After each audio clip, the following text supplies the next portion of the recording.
मैं सबसे पहले यहां आए हुए आप सबका बहुत बहुत धन्यवाद और आभार प्रकट करना चाहता हूं।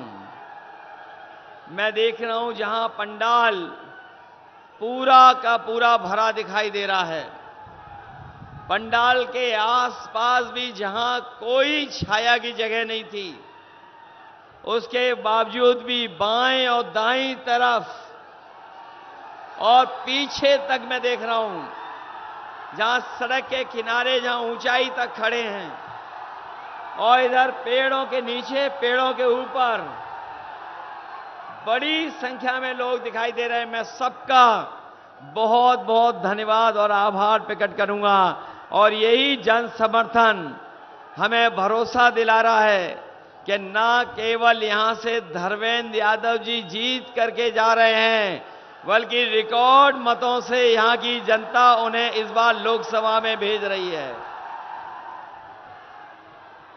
वैसे तो हमारे लिए इटावा, मैनपुरी, कन्नौज और आजमगढ़ घर जैसा है, लेकिन असली गढ़ अगर कोई है तो वो हमारा आजमगढ़ है। और ये आजमगढ़ केवल एक सीट जिताने नहीं जा रहा है। आजमगढ़, लालगंज तो जीत ही रहे हैं, लेकिन इस चरण के पूरे पूर्वांचल की हवा बदल रहा है।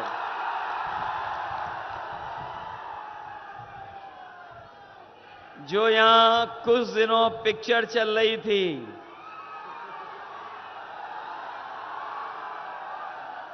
कुछ दिनों से यहां कुछ पिक्चर चली थी, कुछ दिनों के लिए,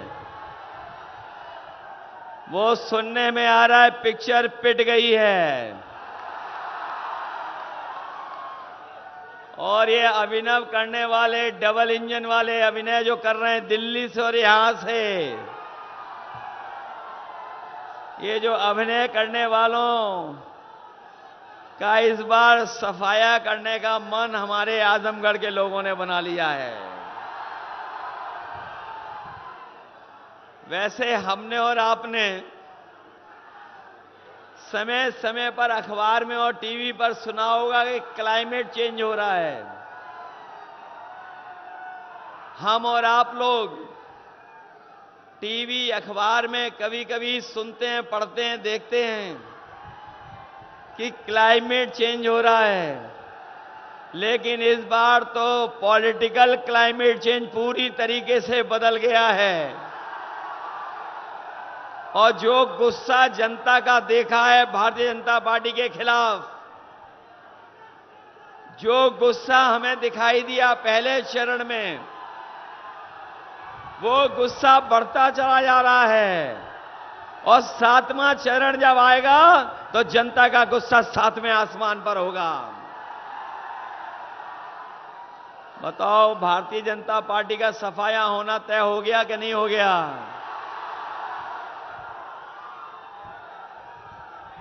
ये दिल्ली वाले प्रधान सांसद जी, ये दिल्ली वाले जो प्रधान सांसद जी हैं, वो शहजादों से घबराए हुए हैं। आप लोगों ने सुना होगा, अपना और भाषण भूल करके आजकल शहजादों पे भाषण दे रहे हैं। ये शहजादों पे भाषण देने वाले शहजादों से इसलिए घबराए हुए हैं, इस बार शहजादे शह भी देने जा रहे हैं और मात भी इस चुनाव में उनको देने का काम करेंगे। जब वोट की गिनती होगी, ये जब वोट की गिनती होगी, ये 4 जून को जब वोट की गिनती होगी, उस दिन 4 जून को जब 12 बजे के लगभग वोट गिनती आगे बढ़ रही होगी, उस समय देश में एक पिक्चर रिलीज होगी उसका नाम होगा एक थी भारतीय जनता पार्टी। जब 4 तारीख को 12 बजे के बाद एक पिक्चर रिलीज होगी और उसका नाम होगा एक थी भारतीय जनता पार्टी। बताओ उत्तर प्रदेश से इस बार सफाया होने जा रहा है कि नहीं होने जा रहा है? उत्तर प्रदेश वाले स्वागत भी अच्छा करते हैं। उत्तर प्रदेश वालों ने स्वागत भी अच्छा किया था, लेकिन इस बार विदाई भी इनकी बड़ी धूमधाम से होने जा रही है। पिछले 10 साल में इनकी हर बात झूठी निकली, हर वादा झूठा निकला। इन्होंने कहा था कि किसानों की आय दोगुनी हो जाएगी। यहां पर किसान भाई भी आए होंगे, उनके परिवार के लोग भी होंगे। बताओ किसी की भी आय दोगुनी हो गई हो तो बताइए। ना आय दोगुनी हुई और महंगाई इतनी बढ़ा दी है कि आज लागत बढ़ गई है। लागत बढ़ा करके हमारे किसानों के ऊपर संकट पैदा कर दिया। जहां किसानों की मदद होनी चाहिए थी, वहीं हमारे किसान भाई जानते होंगे उनके खाद की बोरी से चोरी हो गई। पहले 5 किलो चोरी की, फिर 5 किलो चोरी की। बताओ आज बोरी से, खाद की बोरी से कितनी चोरी कर ली? 10 किलो चोरी हो गई कि नहीं हो गई? कभी कभी मैं सोचता हूं ये चोरी कहां से सीख के आए हैं। ये बोरी की चोरी कहां से सीख के आए हैं। तब हमें याद आता है कि बाजार में आपने देखा होगा पहले इतना बड़ा पार्ले जी का बिस्किट पैकेट आता था। याद है आपको कि नहीं याद है? इतना बड़ा पैकेट आता था पार्ले जी का, और जैसे जैसे महंगाई बढ़ी और मुनाफा कमाना शुरू किया, बताओ आज पैकेट कितने बिस्किट का आ रहा है? 5 बिस्किट का पैकेट इसके हाथ में है। कितने बिस्किट हैं इसके अंदर? ये हमारा रिटायर्ड सिपाही है ये। कितने बिस्किट का पैकेट है? 5 बिस्किट वाला पैकेट है। और याद रखना, बीजेपी वाले आ गए तो इतनी महंगाई बढ़ाएंगे, इतनी महंगाई बढ़ाएंगे कि आपको पार्ले जी का बिस्किट पैकेट भी 1 बिस्किट का मिलेगा। बताओ डीजल पेट्रोल महंगा हो गया कि नहीं हो गया? यही हमारे नौजवान जब मोटरसाइकिल खरीदते थे, 10 साल पहले कितने रुपए की आती थी? पहले 10 साल पहले मोटरसाइकिल की कीमत क्या थी और आज कितनी हो गई? 1 लाख पार हो गई कि नहीं हो गई? और केवल डीजल पेट्रोल मोटरसाइकिल नहीं, आग अगर बाजार में जाते होगे तो आप बाजार में देखते होगे हर चीज महंगी कर दी है। न केवल महंगाई बढ़ाई है, बाजार में चीजों को छोटा भी कर दिया और पैसा आपसे वसूला जा रहा है। आपसे मुनाफा ले रहे हैं, और कितना मुनाफा ले रहे हैं इसका कोई हिसाब किताब नहीं है। कभी आपने दवाई ली होगी बुखार की, जो बुखार की दवाई वो भी महंगी हो गई। कुछ दिन पहले आप लोग जब बुखार की दवाई लेते थे तो 500 मिलीग्राम की गोली से बुखार उतर जाता था, लेकिन इधर डॉक्टर 650 की एमजी की गोली दे रहे हैं। उसके बाद भी बुखार उतरेगा नहीं उतरेगा कोई पता नहीं। और आपको हमको इन्होंने बताओ, जबरदस्ती वैक्सीन लगवा दी थी कि नहीं लगवा दी थी? कोई बचा तो नहीं जिसने वैक्सीन नहीं लगवाई? ये हमारे पुलिस के भाई लोग हैं, ये लोग लगवाना नहीं चाहते थे, लेकिन सरकार ने इनको जबरदस्ती लगवा दी। और अब पढ़ लिया होगा, सुनने में आया होगा कि जिनके वैक्सीन लगी है वो बीमार जल्दी हो जाएंगे, हार्ट अटैक जल्दी हो जाएगा। ये बात पता है कि नहीं पता है? और वही कंपनी वाले जिन्होंने हमें आपको वैक्सीन लगवाई, वो अब कह रहे हैं कि हम वैक्सीन वापस ले लेंगे। बताओ, कोई तरीका हो जब शरीर में वैक्सीन पहुंच जाए, वो वैक्सीन बाहर कैसे आएगी? बताते हमें कोई। बताओ, कोई रास्ता है इसका? इन्होंने धोखा दिया कि नहीं दिया? न केवल धोखा दिया हमें और आपको, बल्कि इलेक्टोरल बॉन्ड के बहाने इन्होंने सबसे पैसा वसूल लिया। जिनसे वैक्सीन लगवाई उनसे भी पैसा वसूल लिया। जो बड़ी बड़ी कंपनियां थी उनसे भी पैसा वसूला है। और कहते हैं कि वो चंदे में मिला है, चंदे में।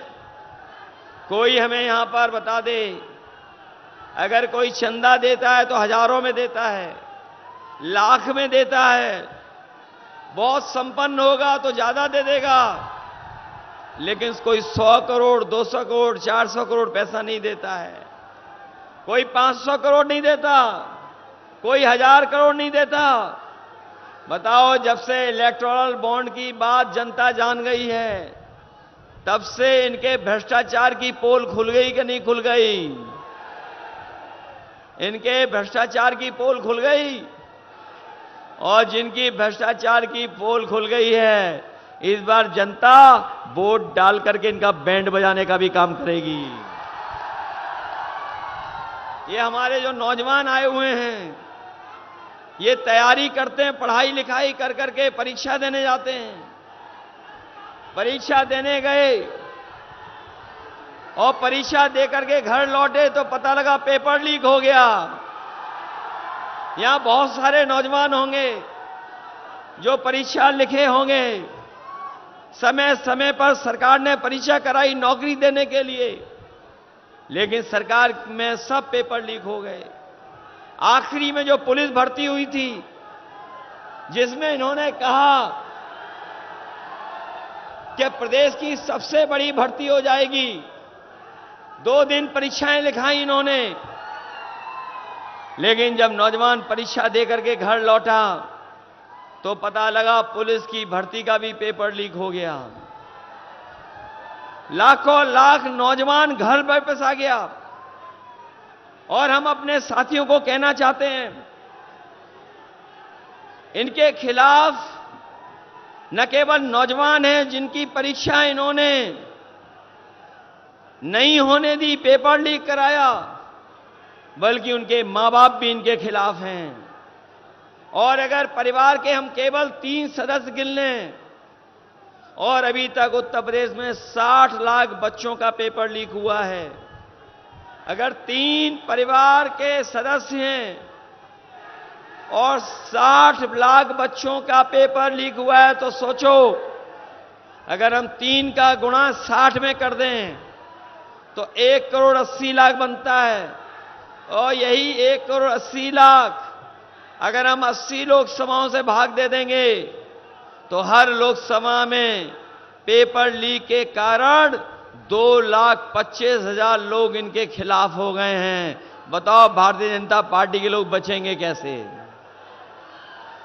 क्या बच जाएंगे अब भी? और अपने नौजवानों से हम कहना चाहते हैं, ये पेपर लीक नहीं हुआ है, ये पेपर लीक नहीं हुआ है। इस सरकार ने जानबूझ करके पेपर लीक कराया है। केवल आपकी नौकरी से और भविष्य से खिलवाड़ नहीं, बल्कि अपना सोचना जाकर के 10 साल में आपके 1/3 जीवन को इन्होंने बर्बाद करने का काम किया है। 1/3 जीवन। और यही नहीं, पेपर लीक, ये जो सरकार वाले हैं, ये जो भाषण देते हैं, बड़े बड़े लंबे लंबे भाषण देते हैं, और कोई भाषण इनका तब तक शुरू नहीं होता जब तक ये भारत माता की जय न बोलें, भारत माता की जय न बोलें। हम भी सब लोग भारत माता से प्यार करते हैं, लेकिन सोचना इन्होंने हमारे फौज की नौकरियों के साथ क्या कर दिया। ये आजमगढ़, गाजीपुर, मऊ, बलिया, बनारस, चंदौली, अंबेडकर नगर, जौनपुर, ये तमाम जिले वो हैं पूर्वांचल के जिनके नौजवान खेतों पे, सड़कों पे मेहनत कर करके फौज की भर्ती के लिए तैयारी करते थे, फौज की भर्ती के लिए दौड़ते थे सुबह शाम। लेकिन इन्होंने फौज की भर्ती को भी आधा अधूरा बना दिया, और इसलिए आधा अधूरा बनाया है क्योंकि उन्होंने जब देखा कि सबसे ज्यादा गांव के बच्चे फौज में भर्ती होते हैं, और जब एक बार एक परिवार का फौज में चला जाता है तो फौज में जाने के बाद उसके घर परिवार की आर्थिक और सामाजिक स्थिति बेहतर हो जाती है।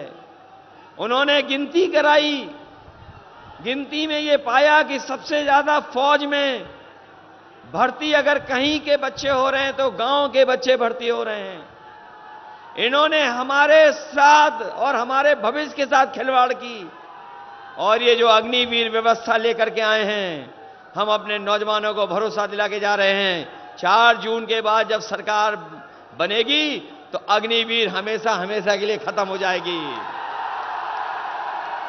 न केवल अग्निवीर व्यवस्था खत्म होगी बल्कि फौज की भर्ती को भी बढ़ाने का काम करेंगे।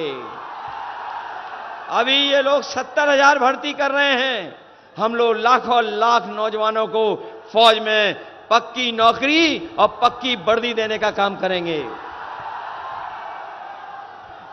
मैं कभी कभी देखता हूं हमारे खाकी वर्दी पहनने वाले भाई लोग बहुत हम लोगों की सेवा करते हैं, मदद करते हैं। अभी मैं देख रहा था इधर वाले थोड़ा बहुत ज्यादा जोश में आ गए थे, लेकिन उसके बावजूद भी हमारे खाकी वर्दी पहनने वाले भाइयों ने मदद की। मैं इन लोगों को भी सावधान करना चाहता हूं। अभी तो फौज की नौकरी हुई है 4 साल की, ये दिल्ली वाले, लखनऊ वाले दोबारा सरकार बना लिए तो इन्हें वाले खाकी वर्दी पहनने वालों की भी नौकरी 4 साल की हो जाएगी। बताओ सावधान हो कि नहीं हो आप लोग?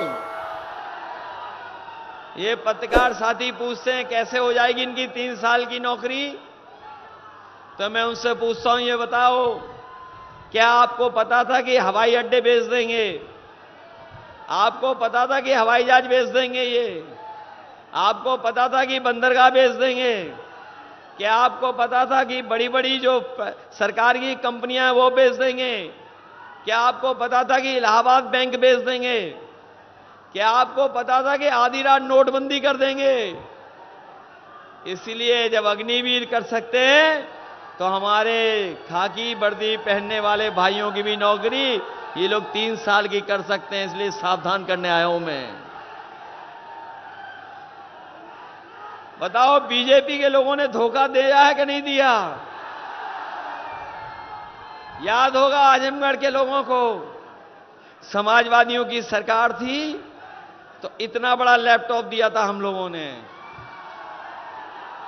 हम लोगों की लैपटॉप की नकल कर ली। बताओ क्या दे रहे हैं? इतना छोटा क्या दे रहे हैं? और कितना रद्दी दे रहे हैं कि उंगली घिसते रहो चलता ही नहीं है। बताओ रद्दी दिया कि नहीं दिया? आपकी जो दी हुई एम्बुलेंस खराब कर दी कि नहीं कर दी? नेताजी ने, समाजवादियों ने मेडिकल कॉलेज दिया था, जिला अस्पताल बनाए थे और तमाम अस्पताल बनाए थे, बताओ बर्बाद कर दिया कि नहीं कर दिए? अपनी माताओं बहनों के लिए विशेष एम्बुलेंस चलाई थी, उसको भी बर्बाद कर दिया। अपनी पुलिस को सही समय पर पहुंच जाए घटना स्थल पे, उसके लिए बताओ 100 नंबर वाली गाड़ी दी थी कि नहीं दी थी? और सरकार ने 100 नंबर कितना नंबर कर दिया? 112 कर दिया। जब से सरकार ने नंबर बढ़ाया तब से पुलिस के लोग भी कह रहे हैं कि उन्हें भी रेट बढ़ा लेना चाहिए। और अब सुनने में आया है कि कोई बुलाता है 100 नंबर करके फोन तो पुलिस दोनों पक्षों से पैसा वसूल लेती है। बताओ वसूल लेती है कि नहीं वसूल लेती? इस सरकार में भ्रष्टाचार बढ़ा है कि नहीं बढ़ा? इसलिए हम आपसे विशेष निवेदन करने आए हैं, आप लोगों से मदद मांगने आए हैं। ये जो अभिनय करने वाले हैं जिनकी पिक्चर पिट गई है, वो कहते हैं क्या कहते हैं कि हमारा आजमगढ़ से कोई रिश्ता ही नहीं है। बताओ हमारा और आपका आजमगढ़ का रिश्ता कितना गहरा है? बताओ गहरा रिश्ता है कि नहीं है? और गहरा रिश्ता तो है ही, लेकिन दिल का भी रिश्ता है हमारा आपका।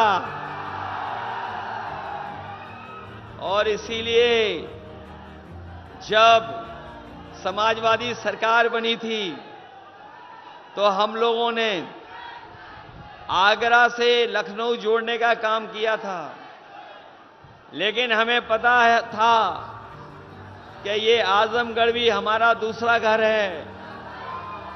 इसीलिए आपको पता होगा कि समाजवादी पूर्वांचल एक्सप्रेसवे हम लोगों ने आजमगढ़ और गाजीपुर को जोड़ने के लिए दिया था। और ये देश की अच्छी सड़कों में होती, लेकिन हमारे उल्टे पुल्टे मुख्यमंत्री जी ने बताओ कैसी सड़क बना दी? गड्ढे वाली सड़क बना दी। आप रफ्तार से नहीं चल सकते हो। बताओ सड़क दी आपको कि नहीं दी? और किसी ने नहीं मांगी थी, हम लोगों ने अपने आप दे दी थी। मेडिकल कॉलेज दिया। आज जिस पर हम लोग तो उतर ही रहे हैं, हवाई जहाज उतर रहे हैं, दूसरे लोग भी उतर रहे हैं। अगर वो हवाई पट्टी किसी ने दी थी तो नेताजी ने और समाजवादी लोगों ने आजमगढ़ को हवाई अड्डा देने का काम किया था, हवाई पट्टी बनाई थी। मेडिकल कॉलेज दिया, एग्रीकल्चर कॉलेज दिया, न जाने कितने पीएससी सीएससी सब स्टेशन दिए। और जो चीनी मिल है यहां पर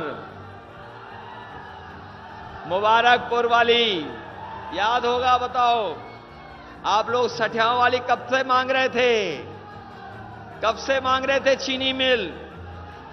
हमारे जमाली जी भी जानते होंगे और हमारे नामारासी भी जानते होंगे। वो सबसे कम समय में बना करके दे दी, लेकिन किसानों को गन्ने का रेट नहीं दे पा रहे हैं। हम अपने किसान भाइयों कह के जा रहे हैं कि आने वाले समय में उनके लिए अगर एमएसपी के लिए कानूनी अधिकार और गन्ने की लाभकारी मूल्य देने के लिए और प्रदेशों से ज्यादा अच्छा रेट दिलाने के लिए अगर गन्ना किसान को कोई मदद करनी पड़ेगी तो हम समाजवादी लोग आपकी करने का काम करेंगे। ये सुविधाएं काम तो किए ही किए हैं। अभी जब मौका आया कि हम कितने एमएलसी बना सकते हैं, तो सबसे ज्यादा एमएलसी अगर किसी जिले को मिले तो आजमगढ़ को मिले। वैसे तो यहां की जनता वोट डाल के कमाल कर ही देती, मैं जानता हूं इस बार कि यहां की जनता जब वोट डालती तो कमाल कर ही देती, लेकिन अब तो जमाली भी आ गए हैं, तो बताओ कितना बड़ा कमाल होने जा रहा है यहां पर। इसलिए आपने आजमगढ़ के भाइयों से कहना चाहता हूं, लखनऊ से जितना समय लगता है हमारे अपने गांव पहुंचने के लिए, वहां तो हमारा घर है ही है, पुराना घर है। लेकिन इधर कुछ साथियों को पता होगा, हमने जगह भी ले ली और इन बीजेपी वालों ने नक्शा नहीं पास होने दिया। तब भी हमने घर बनवा दिया वहां पर। देखना जाकर के, हमारे दुर्गा जी जानते होंगे। अरे सो गए। आईपी सिंह जी जगाइए, कहां पे घर बन रहा है? कहां पर घर बन रहा है हमारा? माइक से बताइए, माइक से बताओ, माइक से। मैंने ये कहा कि लखनऊ से सेहदा में, मधुरी रोड के बगल सेहदा में बन रहा है। लखनऊ सेहदा में जमीन भी ले लिया है और वहां पर घर बनाने का काम भी हो रहा है। लखनऊ से जितना समय लगता है हमें सैफई पहुंचने में, उतना ही समय लगता है पूर्वांचल एक्सप्रेस वे पे जब चढ़ जाते हो लखनऊ से, और जब उतरते हैं तो उतना ही समय लगता है। जितना समय लगता है सैफई, उतना ही समय लगता है आजमगढ़ पहुंचने में। और अगर सैफई में घर है हमारा, हमने जगह यहां भी ले ली है और बड़ी जगह ले ली, जिससे कि अपने साथियों से मिल भी सकेंगे, मिल भी लिया करेंगे। और इन बीजेपी वालों ने नक्शा नहीं पास होने दिया, तो हम भी समाजवादी हैं, हमने भी दूसरा रास्ता ढूंढ लिया और घर बना दिया वहां पर भी। जब 4 जून के बाद आएंगे तो उसी घर में हम समाजवादी लोग एक दूसरे को मिठाई खिलाएंगे। ये लोग अच्छे दिन तो लाए नहीं। बताओ, अच्छे दिन वादा करने वाले अच्छे दिन लाए क्या? कम से कम 4 जून को खुशियों के दिन आएंगे, तब हम लड्डू बांटेंगे एक दूसरे को। और अपने किसान भाइयों कह के जा रहे हैं, बीजेपी वालों ने उद्योगपतियों का कर्ज माफ किया है 25 लाख करोड़, हमारे किसानों का लाखों लाख रुपया नहीं माफ किया। अपने किसान भाइयों को, गरीब भाइयों को कह के जा रहे हैं, गांव के लोगों को, कि 4 जून के बाद जब सरकार बनेगी तो अपने किसानों का और गांव में रहने वालों का भी कर्ज माफ होगा। न केवल कर्ज माफ होगा, बल्कि हमारी माताएं बहनें यहां बैठी हैं, इन्हें हम लोग पेंशन दे रहे थे, इनकी पेंशन खत्म कर दी। हम लोग 3,000 रुपए देना चाहते थे, इन्होंने हमारी सरकार नहीं बनने दी। हमने कहा हम 6,000 रुपए महीना देंगे, इन्होंने झूठ बोल करके जनता को गुमराह कर दिया। लेकिन अपनी माताओं बहनों को कह के जा रहे हैं, आप लोग वोट देना, मदद करना, सरकार बनने के बाद अपनी गरीब माताओं को 1 लाख रुपए उनके अकाउंट में पहुंचाने का काम हम लोग करेंगे। 1-1 लाख आपके अकाउंट में पहुंचेगा।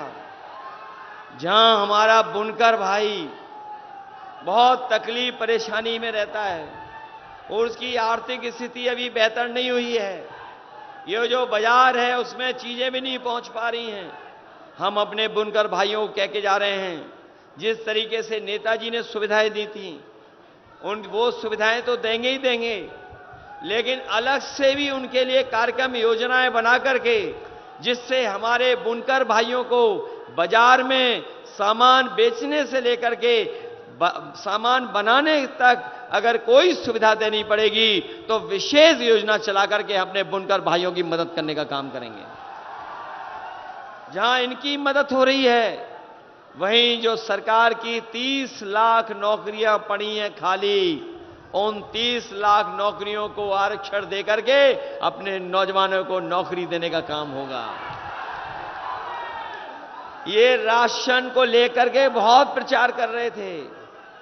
ये राशन जब चुनाव था, जब 22 का चुनाव था तो राशन दे रहे थे, और राशन में रिफाइंड तेल, दाल, चना दे रहे थे। बताओ राशन में क्या दे रहे हैं आजकल? राशन में क्या मिल रहा है आपको आजकल? जाने क्या राशन में दे रहे हैं? इसलिए अपने गरीबों को कह के जा रहे हैं कि इस बार इंडिया गठबंधन और समाजवादी पार्टी ने तय किया है कि न केवल राशन बढ़ाएंगे, राशन की गुणवत्ता को अच्छा करेंगे, और जिस तरीके से संपन्न लोग बाजार से पैकेट का आटा खरीद करके खा रहे हैं जो पौष्टिक है, हम अपने गरीबों को राशन मात्रा बढ़ा करके पैकेट के आटा के साथ साथ डाटा भी फ्री देने का काम करेंगे। पौष्टिक आटा इसलिए कि इनका स्वाद बेहतर हो, और डाटा इसलिए कि जिससे इनको पढ़ाई लिखाई आगे बढ़ने में और आगे की पढ़ाई करने में इनको मदद मिले। इसलिए मदद करोगे सब लोग, सहयोग करोगे। अरे ऐसा तो नहीं कन्नौज से पीछे रह जाओ आप लोग। ये गढ़ है तो और जो लोकसभाएं उनसे आगे रहोगे कि नहीं रहोगे? बताओ, रिकॉर्ड मतों से जिताओगे?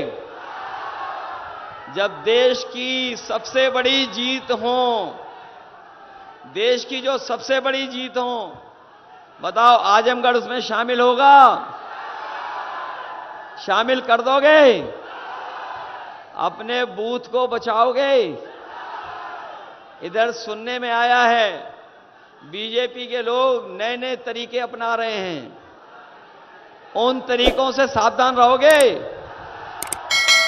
ये कुछ और तरीका निकाल लें बूथ पे लूटने का, उससे सावधान रहोगे? अगर ये रोकें तो रुक तो नहीं जाओगे? अरे आजमगढ़ वाले लोग हैं, कहीं रुकने वाले नहीं हैं। ये बूथ पे तो अपने आप पहुंच जाएंगे। बूथ पे वोट डालोगे अपना पूरा? अगर आप वोट डालोगे तो ना केवल आपके वोट से न केवल मंत्री मंडल बदलेगा, बल्कि मीडिया मंडल भी बदल जाएगा। बताओगे, बदलोगे कि नहीं बदलोगे? मंत्री मंडल के साथ साथ मीडिया मंडल भी बदल जाएगा। इसलिए मैं आपसे इस ऐतिहासिक आजमगढ़ की धरती से आप सबसे सहयोग की मांग कर रहा हूं। ये वो धरती है जिसने महान लोगों को जन्म दिया है। ये धरती वो है जहां महर्षि दुर्वासा से लेकर के साहित्यकार महापंडित राहुल संकृतायन से लेकर के अयोध्या सिंह उपाध्याय हरिऔध से लेकर के श्याम नारायण पांडे जी से लेकर के यहाँ के शायर कैफी आजमी और शिवली नोमानी जैसों की जन्मस्थली रही है। हमें पूरा भरोसा है कि आजमगढ़ की जनता न केवल अपना इतिहास याद रखेगी, बल्कि आजमगढ़ की जनता इतिहास बनाने का काम करेगी। हमें याद है कि यहाँ के लोगों ने नेताजी और हमें भी ऐतिहासिक वोटों से जिताया था। जो चूक हो गई थी पिछली बार, कुछ लोगों ने चूक हो गई थी, लेकिन मैं जानता हूं इस बार कोई चूक होने वाली नहीं है। पुराना हिसाब किताब भी इस बार यहां की जनता बराबर कर देगी। इसलिए मदद करिए और जिताइए। बहुत बहुत धन्यवाद और बहुत बहुत मैं आभार प्रकट करता हूं।